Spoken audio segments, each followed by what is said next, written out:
नमस्कार, स्वागत है आप सभी का आपके इस पसंदीदा कार्यक्रम तारे सितारे में। आपके साथ मैं हूं कंचन शर्मा और हमारे साथ हैं देश के जाने माने ज्योतिषीय आचार्य विनोद जी। आइए सबसे पहले कार्यक्रम में इनका स्वागत करते हैं। आचार्य जी, बहुत बहुत स्वागत है आपका शो में। आपका भी। जी हाँ, जैसे कि आप सभी जानते हैं, तारे सितारे एक ऐसा कार्यक्रम है जहां पर आपकी हर समस्या का समाधान आपको मिल जाता है। चाहे वो आपकी नौकरी से जुड़ी हुई समस्या है, चाहे वो व्यापार से जुड़ी हुई समस्या है, या फिर बात हो शादी की। जी हाँ, और आज का विषय शादी से जुड़ा हुआ है। आज हम आपको बताएंगे कि अगर आप अपनी बिटिया रानी के लिए सुयोग्य वर और साथ ही साथ परिवार ढूंढ रहे हैं, अच्छा, तो इसके लिए क्या उपाय आप ऐसे कर लें ताकि जीवन साथी भी अच्छा मिले और सुयोग्य जीवन साथी के साथ ही साथ परिवार भी बहुत ही प्यारा मिले। जी, जी। लेकिन आचार्य जी, सबसे पहले और सबसे बड़ा सवाल जो बनता है वो यही होता है कि अक्सर हम देखते हैं कई लोग ऐसे होते हैं जिनकी शादी नहीं हो पाती है। शादी में कोई ना कोई विलंब हो ही जाता है और यूं कह लीजिए कि शादी की उम्र बीतती चली जाती है लेकिन शादी नहीं हो पाती है। क्या वजह होती है, आइए आपको आचार्य जी बताएंगे। बिल्कुल, अपने तमाम दर्शकों को हम समझाना चाहते हैं, समझना होगा मेरे भाई बहन।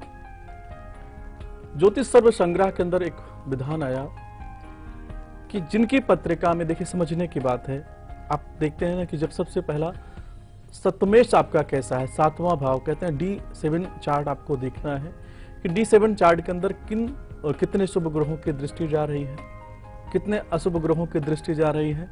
7वां भाव अगर आपका पीड़ित है तो आप क्या देखते हैं, बहुत प्रयत्न करते हैं। हमारे कितने दर्शक हैं फोन करके बताते हैं, आचार्य जी हम इतने समय से अपने बच्ची के लिए एक अच्छे लड़के की तलाश में हैं, या अपने बेटे के लिए हम बहू ढूंढ रहे हैं। तो आप तमाम दर्शकों को विवेचन करना होगा, तमाम दर्शकों को देखना होगा कि अगर आपके बच्चे की पत्रिका में लग्न से 7वां भाव पीड़ित है, चंद्र कुंडली से लग्न पीड़ित है, नौमान से चतुर्थेश पीड़ित है, तो आप क्या देखते हैं कि आपके जीवन में, आपके बच्चे के जीवन में विवाह से संबंधित परेशानी का सामना करना पड़ता है।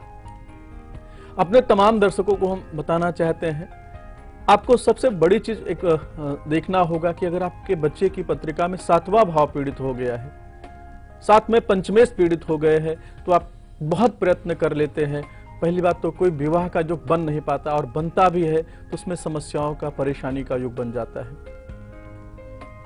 सप्तमेश 6ठे भाव के अंदर विराजमान है, अष्टम भाव के अंदर विराजमान है, 12वें भाव के अंदर विराजमान है, प्लस चंद्र कुंडली से पीड़ित है, लग्नाधिपति पीड़ित है, और चंद्र कुंडली में प्रथम भाव में पापी ग्रहों की युतियां विराजमान है। तो आप क्या देखते हैं कि आपके बच्चे के विवाह में समस्याओं का, रुकावटों का योग बना हुआ है।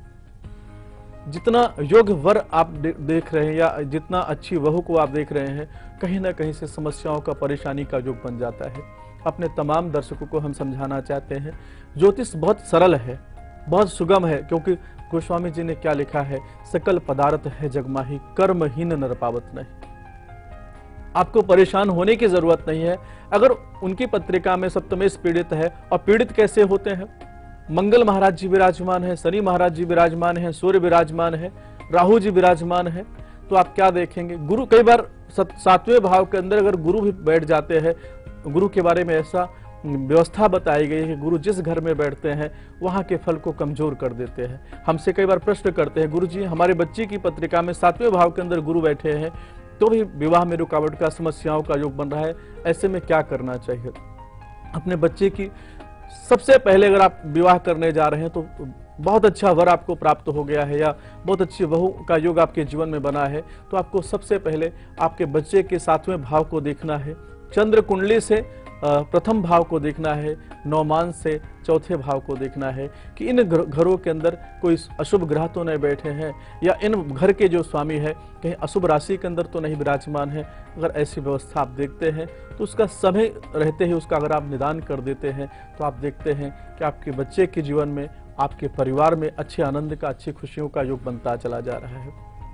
आप एक चीज विशेष करके ध्यान रखें, हम अभी कार्यक्रम के लास्ट में एक महा उपाय बताएंगे कि अगर चतुर्थेश पीड़ित है तो आपको क्या करना चाहिए, चंद्र कुंडली से लग्न पीड़ित है, प्रथम भाव पीड़ित है तो आपको क्या निदान करना चाहिए, और 7वां भाव अगर आपके बच्चे की पत्रिका में पीड़ित है, कई बार हम देखते हैं कि 5वें भाव के अंदर अशुभ ग्रह बैठे रहते हैं और हम क्या करते हैं, हम अपनी बच्ची का विवाह करा देते हैं। या हम अपने बच्चे का उस भाव को निदान नहीं करते, क्योंकि पांचवा भाव एक अच्छे संबंध का, अच्छी मित्रता का, एक अच्छे आनंद का युग बनाता है। पांचवा भाव पीड़ित हो गया है तो आप क्या देखेंगे कि हम जब दशा अंतर दशा गोचर प्रत्यंतर योगिनी आएगी तो हम क्या देखते हैं कि हमारे बच्चे का जो जीवन है ना, उसमें तनाव समस्याओं का योग बनने वाला है। आप तमाम दर्शकों को समझाना चाहते हैं, अगर आप अपने बेटी का विवाह करने जा रहे हैं तो आपको सबसे बड़ी चीज एक देखना है कि उसका सातवां भाव कैसा है। सातवें भाव की जो स्वामी है वो किस अवस्था के अंदर बैठे हैं। 4 अवस्थाएं बताई गई हैं मेरे भाई बहन। एक युवा अवस्था बताई गई है, एक कुमार अवस्था बताई गई है, एक वृद्ध अवस्था बताई गई है, एक मृत अवस्था बताई गई है। ये चारों अवस्थाओं का फल अलग अलग बताया गया है। कुमार अवस्था के हैं तो आपको परेशान होने की जरूरत नहीं है, आपके बेटी के जीवन में बहुत बड़ी खुशियां लेके आने वाले हैं। युवावस्था के अंदर है तो आपके बेटी के ग्रहों को बहुत अच्छा सपोर्ट मिल रहा है, तो आप क्या देखेंगे कि आपकी बेटी के जीवन में आनंद का जो रहने वाला है। लेकिन अगर वृद्ध अवस्था के हैं तो आप क्या देखेंगे कि उनके जीवन में नकारात्मक समावेश होता चला जाएगा। मृत अवस्था के अंदर है तो आप देखिएगा, हमारी कितनी बार बोलते हैं, ये ज्योतिष के लिए एक प्रश्न है। ज्योतिष के अंदर बड़े बड़े जब सेमिनार में आप जाते हैं तो वहां पे एक प्रश्न बनता है कि आपकी पत्रिका में 28 गुण मिल गए, 30 गुण मिल गए, 36 गुण मिल गए, फिर भी तलाक योग क्यों बनता है। इन तमाम चीजों पर विवेचन करना होगा मेरे भाई बहन, कि अगर आपकी पत्रिका में सप्तमेश मृत अवस्था के अंदर विराजमान है और पापी ग्रहों की दृष्टि जा रही है तो आप क्या देखेंगे, गुण कितना भी मिल जाए आपके जीवन में, आपके बच्ची के जीवन में, आपके बेटे के जीवन में तनाव का युग बनने वाला है। बेहतर है कि विवाह के पहले उनका निदान कर दिया जाए, तो फिर आप देखिएगा आपके बच्चे के जीवन में सफलता का युग बनता चला जाएगा। जी हाँ, यानी कि सप्तम जो भाव है उसका पीड़ित होना या वहां पर कोई क्रूर ग्रह अगर बैठा हुआ है तो कहीं ना कहीं शादी में विलंब होना संभव है। जी। लेकिन आप घबराइए मत, अगर आपकी कुंडली में सप्तम भाव पीड़ित है तब भी एक महा उपाय है जो आपकी शादी में हो रहे इस देरी को, विलंब को दूर करेगा और शीघ्र विवाह के योग भी बनाएगा। महा उपाय की बारी आगे आएगी, लेकिन उससे पहले हम बात करेंगे उदयपुर से हमारे साथ अनीता जुड़ गई है। अनीता जी, स्वागत है आपका शो में, बताएं अपने बारे में आप। जय श्री कृष्ण पंडित जी। जय माता दी। हाँ गुरुजी, मुझे अपने हस्बैंड के बारे में पूछना था। जी। हाँ, जिनकी डेट ऑफ बर्थ है 5 जनवरी 1974। 74 समय। हाँ, और समय है रात 4 की रात का 2:36। जी। जन्म स्थान उदयपुर। जी, क्या सवाल है आपका? गुरुजी, मुझे इनके फ्यूचर के बारे में पूछना था। इनका कोई बिजनेस स्थायी नहीं हो पाता है और अभी कोई बिजनेस चल भी नहीं रहा है, जो चल रहा था वो भी बंद हो गया और मतलब जीवन में परेशानी आती है। ऐसी कौन सी ग्रह दशा है जो इनको आगे नहीं बढ़ने देती है और कुछ करते हैं चलता है और फिर वापस बंद हो जाता है। बिल्कुल। मतलब अभी तक इनको परेशानियां हैं। आपके तो कब अच्छा होगा और क्या है ग्रह दशा कौन सी चल रही है, इसका क्या उपाय करना चाहिए जिससे कि इनके जीवन में कुछ परेशानियां कम हो जाए। इस पत्रिका को आपने इससे पहले कहीं दिखाया है? इसके पहले तो दिखाया था लेकिन कुछ नहीं बताया था। क्यों? तो कुछ ऐसा फर्क नजर नहीं आया मुझे। तो अभी भी चलते चलते बिजनेस बंद हो गया। हमारे ट्रेवल्स का बिजनेस है तो वो भी बंद ही हो गया। हम वापस शुरू करना चाहते, तो कौन सा करना चाहिए, क्या करना चाहिए, कुछ समझ में नहीं 2013 से इनके जीवन में समस्याओं का योग बना है, जुलाई के वर्ष से। हाँ। आप मुझे सुन पा रहे हैं? हाँ, सुन पा रही हूँ। देखिए, इनकी पत्रिका में सूर्य ग्रहण लगा है। हमने बार बार अपने इस कार्यक्रम के माध्यम से, इस चैनल के माध्यम से प्रयत्न किया है कि हमारे जितने दर्शक हैं, अंधकार में नहीं जीना है मेरे भाई बहन। अगर अंधकार में जिएंगे तो हमारे जीवन में ज्योतिष के प्रति, भगवान के प्रति आस्था धीरे धीरे समाप्त हो जाएगी। हम क्या कहते हैं, गोस्वामी जी ने एक चीज लिखा रामचरितमानस का कि काहू न को सुख दुख कर दाता, निज निज कर्म भोग सब भ्राता। सूर्य ग्रहण किनकी पत्रिका में लगता है? जिन्होंने पिछले जन्म में पिता का अपमान किया, अपने ससुर का अपमान किया। क्या होता है, कई बार हम आज अच्छा टॉपिक है कंचन जी कि आज विवाह में जो समस्याएं आती है या जो विवाह के अंदर परेशानी का योग बना है, उसका विवेचन करना जरूरी है। हम कई बार अपने पिता का सम्मान करते हैं लेकिन अपने पत्नी के पिता का सम्मान ही नहीं करते। हाँ, बिल्कुल। तो उसके लिए अपने तमाम दर्शकों को देखना है कि अगर आपके जीवन में समस्याओं का योग बन रहा है, सूर्य ग्रहण योग बन रहा है, तो हमने बताया है कि जब सूर्य ग्रहण दोष बनेगा तो आप क्या देखेंगे कि आपके जीवन में परेशानी का योग बनता चला जाएगा, क्रोध की अधिकता होती चली जाएगा, कई बार अहंकार का योग बन सकता है। आपके पति की पत्रिका में स्पष्ट रूप से व्यापार भाव से सूर्य ग्रहण दोष लगा है। गुरु की महादशा 11 जुलाई 2013 से इनके जीवन में गुरु की जब से महादशा लगी है तब से इनके जीवन में रोग ऋण शत्रु का योग बन रहा है। एक उपाय बता रहा हूं, साथ में इनको सूर्य ग्रहण दोष परिहार पूजन जरूर करना चाहिए। उपाय क्या है? गुरुवार के दिन आपको पीले वस्त्र धारण करना चाहिए, नारायण जी का पूजन करना चाहिए, ओम नमो भगवते वासुदेवाय इस मंत्र का जाप करना चाहिए और साथ में प्रतिदिन आपको एक तुलसी दल लेना है। तुलसी दल नारायण को या शालिग्राम की प्रतिमा को अर्पित करना है और उनसे प्रार्थना करना है कि हे नारायण, हमारे माध्यम से हमारे शरीर के माध्यम से, हमारी आत्मा के माध्यम से किसी को भी पीड़ा का योग बना है या हमारे पिछले जन्म में जो पिता का ऋण लगा है उसको समाप्त कर दीजिए। जिस दिन इनके द्वारा यह शुभ कर्म होना प्रारंभ हो जाएगा, आप खुद देखेंगे कि आपके पति के जीवन में सफलता का योग बनता चला जा रहा है, आनंद का योग बनता चला जा रहा है। बिल्कुल। इसके अलावा आपको बता दें कि आगे बारी आने वाली है फिट है तो हिट है। जी हाँ, अगर आप फिट हैं तो बिल्कुल हिट है दुनिया में। और ऐसे में टॉन्सिल की परेशानी को अगर आप झेल रहे हैं, इससे निजात पाने का एक बहुत ही सरल सा उपाय है, आचार्य जी लेकर आए हैं, वो हम आपको आगे बताएंगे। लेकिन मधु जुड़ी हैं हमारे साथ अजमेर से। मधु जी, स्वागत है आपका शो में, बताएं अपने बारे में आप। मधु जी, आप तक हमारी आवाज पहुंच रही है? हेलो जी। हेलो जी मधु जी, बताएं। हाँ जी जी। हाँ जी, मैं मेरे बेटे के बारे में पूछना चाहती हूँ। टीवी का वॉल्यूम बंद कर लीजिए। 30 अगस्त 89 जी जी। समय 30 अगस्त। मधु जी, सबसे पहले आपसे निवेदन है, टीवी का वॉल्यूम बंद कर लीजिए, इससे आपको भी आसानी होगी अपनी डिटेल्स पहुंचाने में। हाँ जी। जी। समय सुबह का 5:15। अच्छा। और जयपुर, स्थान जयपुर। क्या सवाल है आपका?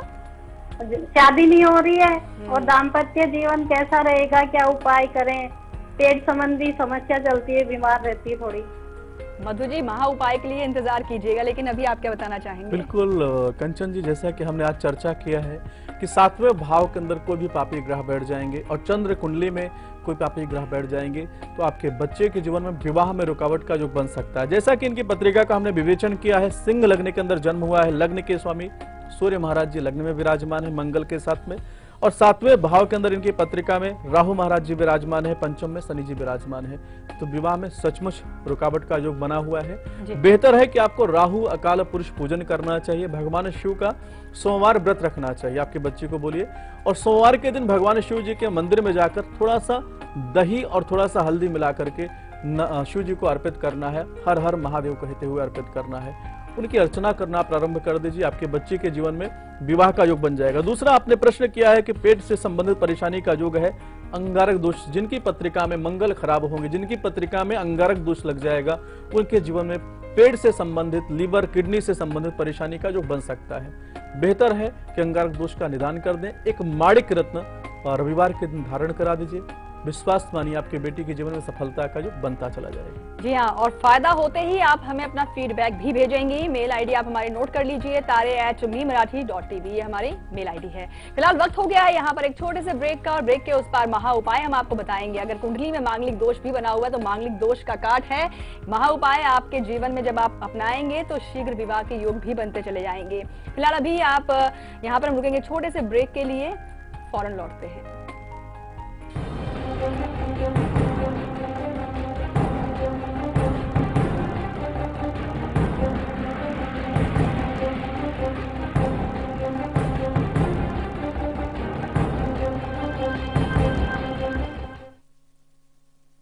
हमारी खुशहाली हमारी जिम्मेदारी होती है। अब ये जिम्मेदारी निभाएं कैसे? चलिए एक प्लान बनाते हैं। ध्यान ऐसा बनाते हैं जहां सपने सिर्फ सचते नहीं, सच हो जाते हैं। परिवार को अपना बोझ नहीं, अपनी ताकत बनाते हैं। सही उम्र पे शादी, सोच समझकर बच्चे, एक खुशहाल परिवार बनाते हैं। जिम्मेदारी निभाइए, प्लान बनाइए।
तारे सितारे में एक बार फिर से आप सभी का स्वागत है। जैसा कि आप जानते ही हैं, आज हम बहुत ही खास विषय पर चर्चा कर रहे हैं, शादी की बात कर रहे हैं। और आचार्य जी, कहा जाता है कि जोड़ियां जो है वो आसमान में बनके ही आती हैं। भगवान ने हर किसी के लिए कोई ना कोई कहीं ना कहीं बनाया हुआ है, लेकिन क्या वजह हो जाती है। और हम अक्सर जब सुनते हैं शादी को लेकर, कहा जाता है कुंडली में अगर मांगलिक दोष हो तो शादी में विलंब होता है। और यहाँ तक भी होता है कि रिश्ते आते हैं, बात भी बनती टूट जाती है और शादी नहीं हो पाती है। ये क्यों होता है? बिल्कुल कंचन जी, बहुत अच्छा प्रश्न किया है। आपके माध्यम से अपने तमाम दर्शकों को हम समझाना, थोड़े समय पहले एक पत्रिका का हमने विवेचन किया जी। हमने क्या देखा कि पांचवा भाव और सप्तम इस दोनों पीड़ित हो गए। पंचम भाव से आप क्या देखते हैं, किसी संबंध की स्थापना होती है। हम पंचम भाव को पराक्रम भाव ही बोलते हैं। पांचवा भाव अगर आपका मजबूत है, वहां पर शुभ ग्रह बैठे हैं, तो आप क्या देखते हैं कि आपका चट मंगनी पट ब्याह कितनी बार हम देखते हैं, बड़े से बड़े योग 1 मिनट के अंदर बनते हैं और आपका पता चला 3 महीने 4 महीने के अंदर विवाह का योग बन गया। लेकिन पांचवा भाव किसी का अगर पीड़ित हो गया है, पांचवें भाव के अंदर राहु महाराज जी बैठे हैं, शनि जी बैठ गए, सूर्य महाराज जी बैठ गए, मंगल महाराज जी बैठ गए, तो आप क्या देखते हैं, पहला कारण जो है कि आपके विवाह में कहीं पर आपकी बात पक्की हो गई और या कहीं पर बात पक्की ही नहीं हो पा रही, और कई बार तो होता है कि सगाई होकर भी विवाह टूट जाता है। दूसरा कारण बताया गया कि जब किसी की पत्रिका में मांगलिक दोष लग गया जी, मंगल महाराज जी क्या करते हैं, दंगल कराते हैं। शास्त्रों में भी विधान है, जिनकी पत्रिका में मंगल पीड़ित हो गए, क्या हुआ, विवाह का बहुत बड़ा उत्सव उल्लास ला देंगे।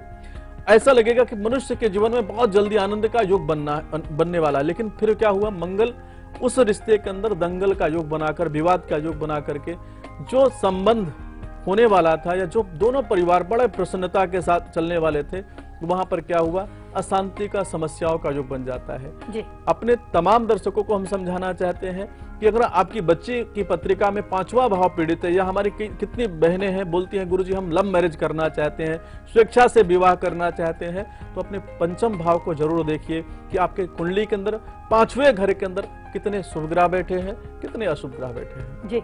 आगे बताएंगे कि आपकी संतान, क्योंकि आप माता पिता बड़े परेशान हो जाते हैं जब समय पर बच्चे की शादी नहीं हो पाती है, तो आपकी संतान को सुयोग्य वर वधू मिले, इसलिए महा उपाय आगे हम आपको बताने वाले हैं। लेकिन कोल्हापुर से हमारे साथ वंदना जुड़ गई हैं। वंदना जी, स्वागत है आपका शो में, बताएं अपने बारे में आप। नमस्ते पंडित जी। जय माता दी। मेरे बेटे के बारे में पूछना चाहती हूँ जी, बताएं। 25 मार्च 1994 जी, समय 8:10 सुबह के, और प्लेस जन्म स्थान इचलकरंजी, डिस्ट्रिक्ट कोल्हापुर जी। क्या सवाल है आपका? अभी उन्होंने टेक्सटाइल में बीटेक किया है जी, और आगे वो क्या करेगा। और मैंने हस्बैंड के बारे में पूछा था, वो 108 कमल पुष्प शिव जी को पढ़ना चाहिए ऐसा तुमने बोला था, लेकिन 108 मिलते नहीं कमल पुष्प, क्या करेगी? बिल्कुल, बहुत अच्छा प्रश्न किया है। देखिए, सबसे पहले तो आपके बेटे के लिए हम जवाब देना चाहेंगे, जैसा कि इनकी पत्रिका का हमने विवेचन किया है, मेष लग्न के अंदर जन्म हुआ है। लग्न के स्वामी मंगल महाराज जी एकादश भाव में शनि बुध के साथ विराजमान है, जो कि शनि जी की राशि है। सबसे पहली चीज तो आपको समझाना चाहते हैं, आपके बच्चे ने जो क्षेत्र चुना है, बहुत अच्छा क्षेत्र चुना है, वो शनि जी और बुध से संबंधित क्षेत्र है। लेकिन समझना होगा कि कभी भी लग्न के स्वामी शनि जी के साथ में अगर विराजमान है, ऐसी अवस्था के अंदर आप क्या देखते हैं कि जीवन में 2 प्रकार की समस्याएं देते हैं। एक तो कैरियर में समस्याओं का योग दे देते हैं, दूसरा हेल्थ से संबंधित परेशानी का योग बना सकते हैं। इसके लिए आपको अरिष्ट दोष का निदान आपको करना चाहिए। दूसरा, आपने प्रश्न किया कि जब कमल का पुष्प आपको नहीं मिल पा रहा है, तो ऐसी अवस्था में आप क्या करें। कमल गट्टे, कमल का बीज होता है, बेहतर है कोशिश करिए कि अगर आपको कमल पुष्प अगर मिल जाए तो उसकी अर्चना करने से भगवान शिव जी बहुत प्रसन्न होते हैं। लेकिन कमल पुष्प नहीं मिल पा रहा है, तो आप कमल का जो बीज होता है, जिसको कमल गट्टा बोलते हैं, वो आप भगवान शिव को आप अर्पित कर सकते हैं। थोड़ा सा इत्र लगा करके उसको भगवान शिव को अर्पित कीजिए।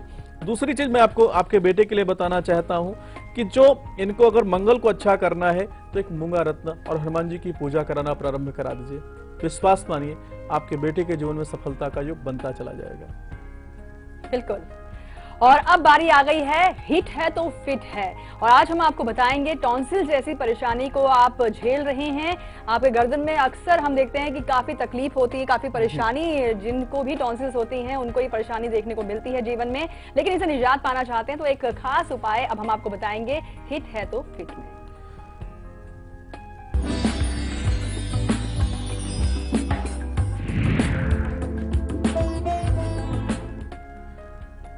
बिल्कुल हमारे जो दर्शक हैं, देखिए समझना होगा कि आपको गले के अंदर परेशानी चल रही है, टॉन्सिल्स आपको रहते हैं, इसका कारण क्या है। जिनकी पत्रिका में बुध महाराज जी पीड़ित हो जाते हैं, बुध नीच राशि के अंदर विराजमान है, अस्त है, छठे, आठवें, 12वें भाव के अंदर विराजमान है, या शत्रु राशि के अंदर शत्रु ग्रहों के साथ विराजमान है, तो आप क्या देखते हैं कि आपको टॉन्सिल्स परेशानी रह सकती है, आपके गले की पीड़ाओं से आप पीड़ित रह सकते हैं। बेहतर क्या उपाय क्या है? बुधवार को जो है तुलसी माता को जो है आपको एक दीपक दान करना है, तुलसी जी की पूजा करना है, मिठाई का भोग लगाना है, और साथ में कम से कम 7 परिक्रमा तुलसी माँ की आप कर लीजिए। आप देखेंगे कि आपको जो गले से संबंधित पीड़ा का योग बना है, समस्या का योग बना है, धीरे धीरे समाप्त होता चला जाएगा।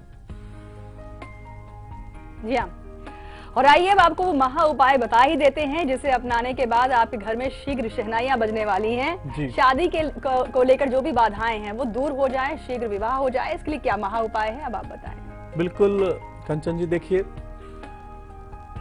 जो हमारे दर्शक है, भगवान शिव को क्या बोला गया? पापो हम पाप कर्मा हम पापात्मा पाप संभवा त्राहि माम पार्वती नाथ सर्व पाप हरो भव। भगवान शिव के पास संसार में सभी समस्याओं का समाधान है। सोमवार के दिन, सावन के अगर महीने के अंदर इस सोमवार को इस प्रयोग को करना प्रारंभ करें तो आपके जीवन में विशेष लाभ हो सकता है। सोमवार के दिन सफेद वस्त्र धारण करके भगवान शिव के मंदिर में जाना है। अनार की कलम से, हल्दी की लिक्विड से 21 बेल पत्र पर ओम नमः शिवाय लिखना है। भगवान शिव को आपको मट्ठा होता है जिसको छाछ बोलते हैं, भगवान शिव को अर्पित करना है। छाछ के बाद गंगा जल अर्पित करना है, और गंगा जल अर्पित करने के बाद 21 बेल पत्र ओम नमः शिवाय कहते हुए भगवान शिव को अर्पित करना है।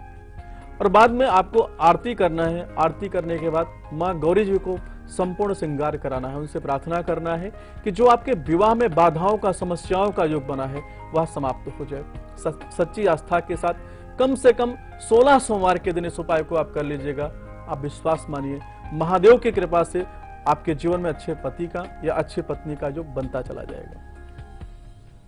जी हाँ, और इंदौर से अब ममता जुड़ी हैं हमारे साथ। ममता जी, स्वागत है आपका शो में, बताएं अपने बारे में आप। नमस्ते कंचन जी। नमस्कार। गुरु जी प्रणाम। जय माता दी। जी, मैं अपने बेटे के बारे में पूछना चाहती हूँ। जी बताएं। हाँ, उसका बर्थ डेट है 30 अगस्त 1996। जी, समय 6:44 शाम को। जी। और प्लेस? महेश्वर, खरगोन डिस्ट्रिक्ट। जी, क्या जानना? मैं उसके विवाह के बारे में पूछना चाहती हूँ, कब होगा और उसका वैवाहिक जीवन कैसा रहेगा, और अगर कोई अड़चने हैं तो उपाय बताइए।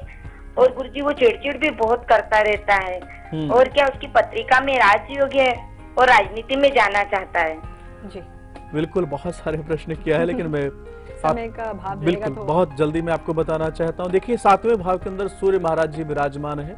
सूर्य जब जिसकी पत्रिका में 7वें भाव में विराजमान हो जाएंगे, विवाह में रुकावट का योग रहता ही है। आपको बेहतर है सूर्य का निदान करना चाहिए। राजनीति के लिए इनकी पत्रिका में 5वें भाव में मंगल का बैठना उच्च राजनीति का योग बनाते हैं। गुरु अच्छी राशि के अंदर विराजमान है। बेहतर है कि आपको गुरुवार के दिन इनको बोलिए व्रत रखना प्रारंभ कर दें, और साथ में शिवार्चन करना प्रारंभ कर दें। ये दोनों उपाय करा दीजिएगा। और सूर्य अकाल पुरुष पूजन होता है, विवाह के लिए करा दीजिएगा। विश्वास मानिए, इनके जीवन में सफलता का योग बनता चला जाएगा। जी हाँ, तो आज तो शादी से जुड़ी हुई बहुत सारी समस्याएं आप सबकी समाप्त हुई हैं। महा उपाय भी आप हासिल कर चुके हैं। और तारे सितारे में आज के लिए बस इतना ही। और आचार्य विनोद जी, आपका बहुत बहुत शुक्रिया इन जानकारियों के लिए। कल फिर हाजिर हो जाएंगे एक नए विषय के साथ। हमें दीजिए इजाजत। नमस्कार।